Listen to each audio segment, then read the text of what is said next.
이슈 유통의 민주화를 이루는 공간이 아니었나. 중앙미디어를 활용하지 않고 지역에서 지역의 이야기들을 소통하고 공유할 수 있는 그런 플랫폼을 만들 수 있는 기회가 생겼다.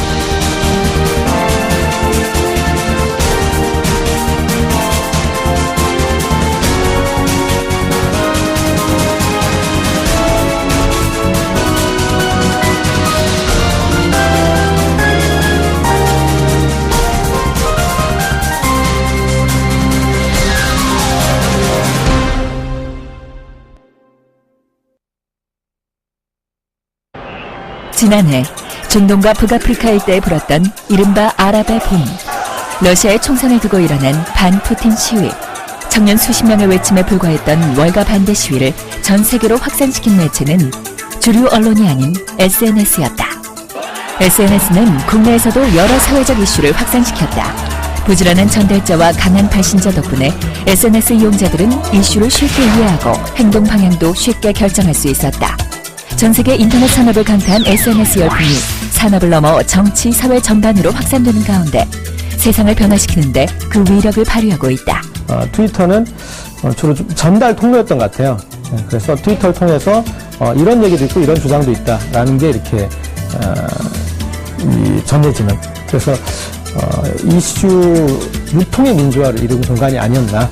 권력이나 자본을 가진 사람이 인위적으로 이리 따라와라 해서 되는 것이 아니고 정말 전국의 소수가 함께 얘기하고 함께 정당성을 부여한 어떤 스토리들이 힘을 발휘해가지고 정치적인 민주주의가 사실 가능해졌다고 생각하고.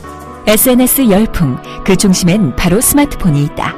한국인터넷진흥원 조사 결과 SNS 이용자 중 20대가 전체의 89.7%, 과반수가 주 1회 이상 SNS를 이용, 인터넷 사용자의 65.7%가 SNS 이용자로 나타났다. 지난 2010년 스마트폰 가입자가 2천만 명을 넘어서면서 생활에 많은 변화가 생겼다. 아침에 일어나면 날씨와 교통 상황을 스마트폰으로 확인하고 맛집 정보를 얻는가 하면 출퇴근길에서 미처 열어보지 못한 이메일도 실시간으로 확인할 수 있게 됐다. 생활 방식에서 정서의 변화까지 스마트폰이 미치는 영향은 크다. 1인 미디어란 얘기가 나온 게 블로그예요. 이게 더 모바일 형태로 모바일하고 이제 결합돼서 만난 게 스마트폰이 또 이 대세가 되고 이러면서 이제 만난 게 SNS가 시대가 온 거예요. 점점 더 사람들과의 관계는 넓힐 수 있는 영역으로 점점 가요. 이게 누가 의도한 게 아니라 추세예요. 이런 식으로 이제 발전하는 이런 기술이 뒷받침되어 있기 때문에. 급변하는 현대사회에서는 수많은 정보가 실시간 생산되고 그 정보는 SNS라는 도구에 의해 빠른 시간에 많은 사람들에게 확산되고 있다. 손바닥만한 작은 휴대폰에서 시작된 새로운 패러다임. SNS란 무엇인가?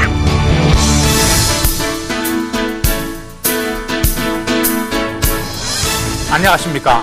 시사통의 정연우입니다. 스마트폰 바람이 거세게 불고 있습니다. 똑똑한 휴대폰이라는 그 이름처럼 스마트폰이 SNS라는 새로운 서비스를 제공하면서 전 세계적으로 큰 변화의 물결을 만들고 있습니다. IT 대지진이 발생했을 때 현장 소식을 전하고 후호품 모금운동에 앞장서기도 했고 아랍의 민주화를 이끌어내기도 했으며 이란에서 벌어진 시위 상황과 180여 명이 숨진 중국의 위구르 유혈 시위 역시 SNS를 통해 전 세계에 알려졌습니다. 빠른 확산력과 함께 실시간 의견 교환과 정보 공유, 여론 형성이 가능한 SNS는 젊은 세대들이 좀 더 적극적으로 정치나 사회 문제에 참여할 수 있게 하는 하나의 구심점 역할을 하기도 합니다. 얼마 전 이슈가 됐던 반값 등록금 문제 역시 SNS를 통해 여론이 모아진 사안이라고 할 수 있는데요. 정보 확산 통로를 바꾸고 기존 질서와 생활 방식의 변화를 가져오는 중심으로서 떠오르는 SNS. 그 장점은 바로 쌍방향 소통에 있습니다. 이 SNS는 지역에서도 주목을 받고 있는데요. 그렇다면 SNS는 무엇이고 지역에서 어느 정도 활용되고 있을까요? 통신수단은 빠른 시간 안에 놀라울 만큼 발달했다. 휴대전화의 진화는 스마트폰이라는 것을 세상에 등장시켰고 SNS라는 새로운 네트워크 서비스를 만들어냈다. 그 소셜미디어라고 하는 거는 어떤 그 소셜이라는 관계망을 통해서 미디어 기능이 이제 확보되는 부분인데 사실 그것은 저는 블로그부터 시작됐다고 보거든요.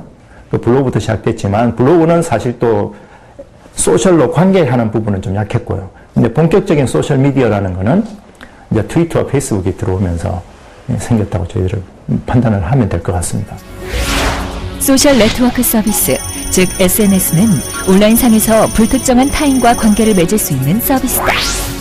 이용자들은 SNS를 통해 인맥을 새롭게 쌓거나 기존 인맥과의 관계를 강화시킨다. 사람들을 많이 직접 만나서 얘기를 할 시간이 부족하니까 페이스북은 그런 점에서 사람들하고 다양한 사람들하고 언제나 자유자재로 이야기할 수 있다는 그런 장점이 있는 것 같아요. 멀리 떨어져 있어도 옆에 있는 것 같은 느낌? 빠른 시간 안에 친구들의 모든 사안을 금방 파악할 수가 있거든요. 서로 공통사가 있거나 관심 분야가 비슷한 사람들끼리 주로 관계를 맺다 보니 SNS상에서는 금방 친밀감이 생기고 세대 간의 거리를 좁혀주는 역할도 한다. 그리고 원하는 정보만을 선택해 볼 수도 있다. 페이스북은 그 사용한 연령대가 되게 다양하거든요. 20대도 있고 많게는 5, 60대도 있잖아요.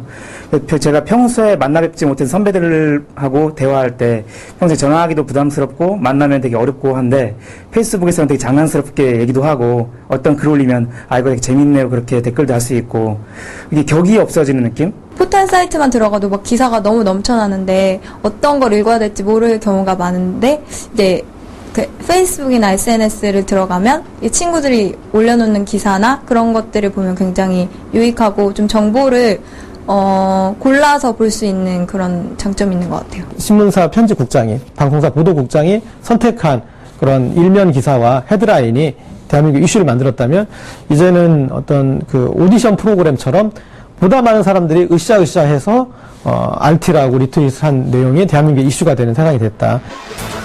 가장 큰 변화 중 하나는 지역신문과 방송 등 지역 언론의 새로운 소통의 통로가 마련됐다는 것. SNS로 인해 커뮤니티가 한층 강화되고 지역 간 정보 교류도 활발해졌다. 지역에 많은 이야기들이 숨어 있고 그 지역의 많은 이야기들이 기존에는 알려질 수 있는 방법이 없었잖아요. 매스미디어밖에 없다든지. 매스미디어도 굉장히 제한적이고 근데 그런 상황에서 우리에게 소셜미디어가 주어졌다는 것은 그것을 그런 어떤 중앙미디어를 활용하지 않고 지역에서 지역의 이야기들을 소통하고 공유할 수 있는 그런 플랫폼을 만들 수 있는 기회가 생겼다. SNS는 지역신문에도 조금씩 변화를 가져오고 있다. 기성 언론에서 다루지 않거나 미처 손이 닿지 않는 지역의 크고 작은 일들을 직접 찾아다니며 취재, 현장 소식을 빠른 속도로 전하고 있는 정홍철 기자. 그는 제천의 한 지역신문 기자이자 제천 시민이다. 마다 저희가 런치타임이라는 걸 매주 수요일 날에 점심시간에도 운영하고 있거든요. 예. 올해 또 새롭게 도전하시는 분들이 많나요? 오늘의 취재 내용은 제천시 보건소에서 실시하는 금연 관련 상담 및 홍보 현장. 취재거리는 주로 인터넷이나 SNS상에서 나눈 이야기를 통해 얻는다. 뉴스의 가치가 있거나 시민들이 아 이건 좀 관심이 있겠다 하는 것을 저희가 직접 현장을 취재를 하고 다시 시민들에게 또 네티즌들하고 같이 그러한 것을 공유하는 것이죠. 지역의 애양심을 가진 지역민들의 자발적인 모임으로 탄생한 제천 사랑 뉴스는 제천 단양 지역의 소식을 전하는 지역 신문이자 온라인 포털 사이트다. 네, 지금까지 제천시 보건소에서 이동 금연 클리닉과 구강 클리닉, 체지방 분석을 해주는 이런 현장을 아프리카로 생중계해드렸습니다. 취재와 동시에 현장 소식은 대부분 이렇게 실시간 인터넷 방송을 통해 생중계된다. 지역민들이 미디어를 통해 좀 더 적극적으로 소통하고 지역 발전에 보탬이 되고자 뜻을 모아 만들어가고 있는 제천 사랑 뉴스. 창간된 지 1년이 조금 지난 지금 이제 조금씩 자리를 잡아가고 있다고 한다. 취재 후 현장에서 바로 기사를 작성하고 송고 작업까지 이루어지기 때문에 따로 사무실을 둘 필요도 없다고 한다. 현장에서 취재한 기사는 작성되는 즉시 포털 사이트와 SNS를 통해 전해지는데 스마트폰으로도 언제든 송고 가능하기 때문에 기사는 거의 취재와 동시에 웹상에 기재된다. 페이스북 위주로 많이 하고 있죠. 왜 그러냐면 트위터는 한 번 좀 흘러가고 나면 좀 그 검색을 하기가 어려워요. 근데 페이스북 같은 경우에는 좀 다시 보고 싶을 때 찾기가 쉽고, 그 다음에 거기에 다양한 의견을 개진이 됐을 때 그 의견까지도 쉽게 볼 수 있다는 장점이 있거든요. 작성한 기사를 페이스북이나 트위터와 같은 SNS에 바로 연동시키는 이유 역시 지역의 이슈나 사안을 좀 더 폭넓은 대중에게 알릴 수 있는 장점이 있기 때문이다. 지역 언론이 해야 되는 역할, 말 그대로 로컬에서 해야 될 일은 지역 내에서의 이슈를 좀 더 깊이 있게 달아줄 수 있는 어떤 한쪽 방향으로 끌고 가겠다고 하는 것이 아니라 정확하게 시민들에게 어떤 흐름, 내용 이러한 것들을 취재를 해서 던져드리고 판단을 바로 독자나 시민 여러분들이 스스로 판단을 할 수 있게끔. 정홍철 기자는 단편적인 소식 중심으로 보도를 하고 있는 기존 언론에 변화가 필요하다고 지적했다. 제천 사랑뉴스는 앞으로 지역 미디어로서의 기능뿐만 아니라 지역민이 더 많은 목소리를 낼 수 있는 소통의 공간으로 만들어 나갈 계획이라고 한다. 취재 대상은 저희 지역에서, 지역 내에서 일어나는 일이지만 이 독자들은 저희 제천 시민뿐만 아니라 영역이 없다는 거에 대해서는 상당히 앞으로도 좀 비전을 많이 가지고 있다는 것이 바로 그것이거든요. 제천사항뿐만이 아니라 10여 년 전부터 소통 사이트를 계속 고민을 해왔거든요.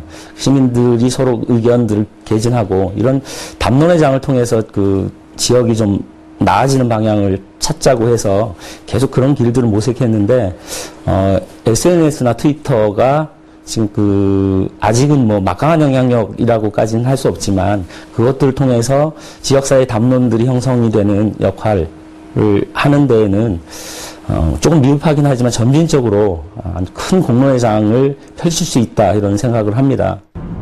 SNS가 여론을 형성하는 중요한 소통 도구로 활용되면서 최근엔 SNS를 이용 시민들의 의견을 수렴하고 열린 행정을 펼쳐가는 지자체도 증가하고 있다. 최근 소셜미디어 활용 성공 사례로 알려진 충남도청의 경우 서울 경기권을 포함 트위터 팔로워 수가 전국에서 가장 많다.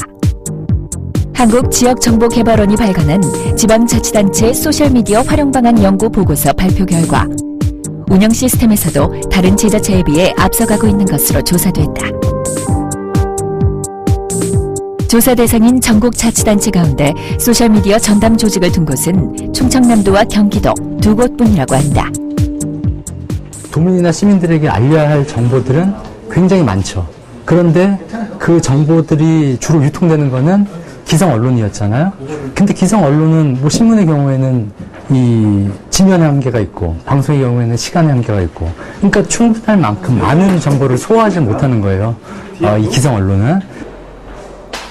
충청남도는 현재 기존 홈페이지와 인터넷 방송국, 인터넷 신문 등의 온라인 매체와 오프라인 도정신문 외에도 SNS 시스템 운영 관리를 통합한 미디어 센터를 만들어 운영 중이다. 기성 언론과 온라인 매체의 장점을 더해 시너지 효과를 내려는 취지에서 출발한 미디어 센터. 도정 방향인 도민과의 소통을 실현하는 도구로 적극 활용했고, 운영 과정에서 필요한 인력 확충은 물론 직원들을 대상으로 지속적인 교육을 실시했다고 한다. 그 결과 도민들의 호응을 얻고 어느 정도 성과를 거뒀고, 무엇보다 직원들의 적극적인 마인드와 활동이 큰 역할을 했다고 한다. 도민들이 살면서 느끼는 문제점 같은 거를, 그리고 누군가에게 알리고 싶은 얘기들, 이런 것들을 직접 내게 하면 어떨까, 이런 취지에서 뭐 도정신문의 경우에는 주부 명예기자를 운영했었고, 인터넷 신문은 블로거 기자단이라는 걸 운영을 했었고, 같이 운영하던 게 있었거든요. 이거를 통합해서 도민 리포터라는 걸로 만들었어요. 공공기관이 먼 곳이 아니라 이 도민들을 대변해주는 곳이라는, 친숙한 곳이라는, 그래서 누구든지 쉽게 참여할 수 있는 공간이라는 그런 이 느낌을 불어넣어주는 그런 측면에서는 의미가 있다고 봐요. 도민에게 보다 가까이 다가가기 위해 지난해 만든 도민 참여 포털 사이트는 지속적인 소통과 공감대를 형성하는 데 많은 도움이 되고 있다고 한다. 하지만 공공기관에서 1인 미디어인 SNS를 활용하는 것이 결코 쉬운 일은 아니라고 한다. 소셜 미디어를 활용하는 게 중요한 게 아니라 소셜 마인드를 갖는 게 중요하다고 말씀드렸잖아요. 그게 소셜 마인드 같아요. 행정기관은 좀 그런 게 있어요. 우리가 알려야 할 것을 알리지 않으면 안 되거든요. 이게 사람들에게 사람들이 이해를 하든 말든 이런 측면에만 이제 자기 업무 측면에서 이런 이슈들을 접근하는 그런 측면이 있죠. 근데 좀 더 우리가 뭔가 조금 이거를 변형시키고 가공하면은 도민들에게 어떻게 내 문제가 되는지를 얘기를 해줄 수 있을 텐데 이런 관점의 변화가 필요한 것 같아요. 도민들이 직접 이 컨텐츠를 만들게 하는 것, 그리고 지역에 있는 시군 단위의 기자들이 생산하는 기사를 저희가 유통시키는 것, 이런 식으로 지금 기획을 하고 있죠. 전국 최초로 가장 빠른 소셜미디어 기능을 수행하고 있다는 경기도 광명시. SNS와 소통이라는 매체에 평소 관심이 많았던 시장의 마인드가 시정에 적극 반영돼 소통의 공간이 마련됐다고 한다. 현재 운영 중인 정책 포털 사이트와 블로그는 시민들이 공론을 펼치는 장으로 크게 활용되고 있다고 한다. 가장 중요한 것은 일방적 소통이 아니라 쌍방향 소통이고, 또 쌍방향 소통도 어떤 시대의 흐름에 따라서 SNS를 활용한 그런 소통이 대세이고 흐름이라는 것을 느꼈습니다. 그래서 트위터를 개설하고 우리 시에 블로그를 개설하고, 그다음에 지자체 최초의 그 정책 포털 사이트인 생동감을 시작해서 시민과 쌍방향 소통으로 하나의 그 계기를 마련했습니다. SNS 이용자, 즉 시민 팔로워 약 12,000여 명의 정책 포털. 주민들에게 알려야 될 시의 정책이나 행사, 각 부서별 계획 등을 문서, 영상, 사진 등의 자료를 통해 전하는 이 정책 포털은 광명시 공식 SNS와 SNS 이용자를 모두 한 곳에 모은 소셜홈으로 기사에 댓글을 달면 자신의 소셜미디어에도 댓글이 함께 기재돼 언제나 실시간 소통이 가능하다. 중요한 것은 주민과 내가 대화를 하는 겁니다. 내가 주민에서 만약에 시청에 얘기를 걸었을 때 아무 응답이 없을 때 공허한 매열이 됐을 때는 정말 이거는 소셜이 소통이 될 수가 없는 거예요. 가장 소통의 가장 기본은 대화입니다. 먼저 얘기부터 하는 겁니다. 그게 제일 중요하다고 생각해서 저희는 하는 겁니다. 대화와 소통이라는 모토를 실현하기 위한 도구 SNS. 하지만 대화를 원하는 시민들이 많아질수록 일일이 답을 하고 확인하기가 쉽지 않기 때문에 업무를 병행하며 관리하기엔 어려움이 있는 것도 사실이다. 고민은 그런 트위터나 블로그나 SNS 이런 것들이 많이 활성화되면서 그러면 시장이 바쁜데 언제 그걸 다 할 수 있느냐, 그런 측면에서 늘 고민은 있습니다. 그래서 그동안에는 현장에서의 주로 민원을 받았는데 현장에 참여하지 못하는 그런 시민들을 위해서 트위터, 그다음에 온라인을 통해서 그 민원을 접수받고 있습니다. 그래서 그 접수받은 것은 그 시민과의 대화 현장에서 우리가 그 답변을 하고 있습니다. 그래서 이러한 그 모습을 통해서 시민들이 우리 시가 또 시장이 그런 SNS 소셜 네트워크와 관련해서 더 깊은 그런 생각을 갖고 있구나, 그리고 더 소통하려고 하구나, 그래서 알기 때문에 더 좋아하는 것 같습니다. 직원들과 시민들에게 SNS 관련 교육을 확대 실시해 더 많은 시민들의 참여를 유도하겠다는 광명시는 현재 운영 중인 정책 포털 사이트에 앞으로 여러 가지 SNS를 모두 연동해 종합 허브 시스템으로 만들 계획이라고 한다. 이것을 자치단체장이나 정치하는 사람이나 또 시의 일방적인 홍보를 위해서만 활용하려고 하면은 분명히 실패합니다. 이것은 일단 시민들과 정말 마음을 열어놓고 소통하고 또 쌍방향으로 소통한다는 그런 전제로 시작해야지 시장의 홍보, 또 시의 홍보, 또 여러 가지 그 다른 측면에서의 어떤 결과를 생각하면 안 되고 그야말로 진심 어린 그런 또 밑바닥의 그런 민심을 듣고 그것을 해결한다는 측면에서의 진정성을 가지고 시작을 해야 성공하리라고 생각합니다. 그렇다면 우리 지역에서는 어느 정도 관심을 갖고 있을까? 다른 지자체에 비해 도내 지자체들은 상대적으로 SNS 활용 움직임이 더딘 상황. 충북도의 계획이 궁금했다. 사실은 이 지방자치단체에서 SNS 매체를 운영하기에는 사실 걸림돌이 사실 많이 있습니다. 왜냐하면 사실 페이스북이나 트위터가 처음에 개발된 것은 개인 용도로 개발된 됐지 않았습니까? 이것을 우리가 이제 지방자치단체에서 활용을 하려다 보니까 상당히 어떤 이야기를 하는데 책임성도 있어야 되고 또 거기에 따르는 여러 가지 어떤 공적인 부담을 갖고 있는 것도 사실입니다. 공공기관인 지자체에서 급속도로 확산되는 SNS를 변화와 흐름의 속도에 맞춰 정착시켜 나가기엔 아직 시간이 필요해 보인다.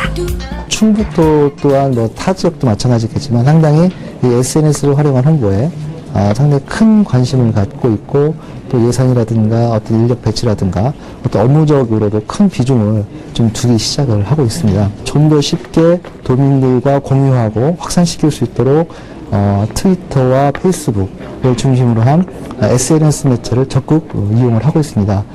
여기에 더불어서 우리 지역의 공무원들 그리고 충북 지역을 대외적으로 알리는 데 관심을 갖고 있는 도민들이 참여하는 온라인 커뮤니티도 적극적으로 저희들이 구축을 형성을 하려고 지금 계획을 하고 있습니다. 지역에서 지역민들이 중앙 언론을 통하지 않고 지역민들끼리 소통할 수 있는 그 인프라를 깔기 위해서 지자체가 고민을 해야 되고 어떻게 계획을 수립하고 1년, 2년, 3년을 어떻게 해나가야 될 것인지에 대한 어떤 비전을 제시해야 된다.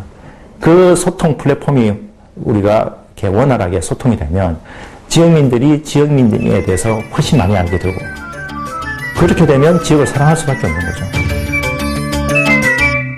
지자체와 지역민들 간에 SNS를 좀 더 효율적으로 활용하기 위해서는 지자체가 지역민의 참여와 공감을 이끌어내려는 소통의 자세가 좀 더 적극적일 필요가 있습니다. 얼마 전 한 여론조사기관의 SNS 이용 실태 조사에서 이용자의 58%가 나와 비슷한 가치관, 연령, 교육 수준의 SNS 친구를 갖고 있는 것으로 나타났다고 합니다. 서로 관심 분야나 의견이 비슷한 사람들끼리 주로 관계를 맺다 보니 소통의 매개체로 활용되고 있는 소셜 네트워크 서비스가 오히려 여론의 양극화를 불러올 수 있다는 우려의 목소리도 높은데요. 새로운 소통 창구로서의 순기능은 많지만 확인 안 된 정보가 퍼지는 경우도 있습니다. 신뢰관계에 있는 사람이 전달했기 때문에 때로는 허위나 과장된 정보마저 사실로 받아들여서 여론이 왜곡될 수 있다는 것입니다. 최근 SNS 이용자가 늘어나면서 잇따르는 부작용도 많다. 개인의 의견에 누리꾼들의 여론이 더해지면 허위 불법 정보임에도 신뢰와 가치가 높아지거나 사회적인 이슈가 되기도 한다. 가장 많이 지적하는 부분이 이렇게 오보가 빨리 확산된다라는 부분이거든요. 일정 부분 맞는 얘기입니다. 왜냐하면 검증되지 않은 소스 상태의 정보가 바로 전달되기 때문에 오보가 빨리 확산될 수 있습니다. 그런데 더 중요한 건 뭐냐면 그 오보가 확산되는 과정에서 그에 대한 전문가나 혹은 이해 당사자가 정정하거나 반론을 해서 그 오보 수정의 속도도 빠르고 오보 수정의 강도도 크다라는 것. 근데 그거보다 이제 가장 큰 단점은 편향성이 커지는 것 같습니다. 그러니까 찬반이 나뉘었을 때 사람들이 계속 양쪽 상대방의 얘기를 주목하기보다는 나와 생각이 비슷한 사람 그리고 나와 좀 뜻이 맞는 사람 위주로 그렇게만 취하려고 해서 좀 더 편향성은 더 강화되는 것 같습니다. 자기를 너무 많이 노출을 했다가 그게 이제 사생활 정보가 돌아다니면서 그걸로 부정적인 영향을 입을 수 있는 그런 어떤 지나친 공개와 삭제될 수 있는 어떤 권리를 빼앗긴 그런 시대에 얻을 수 있는 개인정보의 침해 같은 거 이런 것도 있을 수가 있고 디도스라든지 어떤 해킹이라든지 이걸로 인해서 어떤 예기치 않은 피해 내지는 시스템의 어떤 교란 같은 게 생겨서 사회적인 피해가 있을 수 있다는 부분. 하지만 가장 큰 문제는 이런 부작용에 대해 규제 기준이나 여과 장치가 없다는 것. 그리고 대중에게 순식간에 퍼져나가는 SNS의 확산 속도에 있다. 현행법상에도 그 민간 법정기구인 방송통신심의위원회가 SNS를 통해서 이제 전달되는 이 정보에 대한 심의는 하고 있습니다. 지금 현재 상태에도 하고 있고요. 근데 이제 다만 이제 그 심의의 대상이라는 것이 모든 정보를 말하는 것이 아니고 전기통신을 활용해서 공개되는 어떤 정보 중에 이제 불법 정보랑 청소년에게 유해한 정보에 대해서만 심의를 하고 있는 상태입니다. 선과 악, 양날의 칼과 같은 소셜 네트워크 서비스. 약으로 쓰일지 독이 될지는 결국 이용자의 손끝에 달려있다는 사실을 기억해야 할 것이다. 소셜 네트워크 서비스는 소통의 도구로서 뿐만 아니라 마케팅, 홍보 등에 효과적으로 활용하는 사례도 늘어나고 있다. 경주시의 한 농민회관, 꿀농사를 짓는 양봉농가 농민들이 모였다. 농산물 판매와 마케팅에 SNS를 활용하는 방법을 알려주는 특강이 마련됐기 때문이다. 정말 괜찮을 것 같습니다. 자, 그럼 한번 출발해 볼게요. 서영호 강사는 인터넷 포털 사이트를 통해 농민들에게 SNS 관련 정보를 제공하고 있다. 우수한 농산품을 생산하고도 판로 확보에 어려움을 겪는 농가에 SNS는 좋은 유통 경로가 되기도 한다. 소셜 네트워크 서비스가 무슨 뜻이냐면 소셜, 사회. 하지만 대부분 60대인 농민들에겐 네트워크 서비스를 이용한다는 것이 쉽지 않을 뿐더러 개인이 직접 배우는 데는 한계가 있다. 그 다음에 서비스. 그러니까 소셜, 사회생활을 네트워크 연결해주는 서비스를 SNS라고 하더라. 이해되시죠? 블로그 하시라는 얘기입니다. 근데 이렇게 우리 농업인들도 농산물 생산도 중요하지만 유통과 판로에 더욱더 신경을 써야 된다고 생각해서 그래서 오늘 블로그 특강을 제가 개최하게 됐습니다. 우리도 뭐 생산 농가가 판매가 우선이죠. 많이 팔아야 우리가 뭐 살 수 있는 길이니까 그쪽으로 뭐 가야 될 것 같습니다. SNS가 농민들에게 새로운 마케팅 도구로 적극 활용되기 위해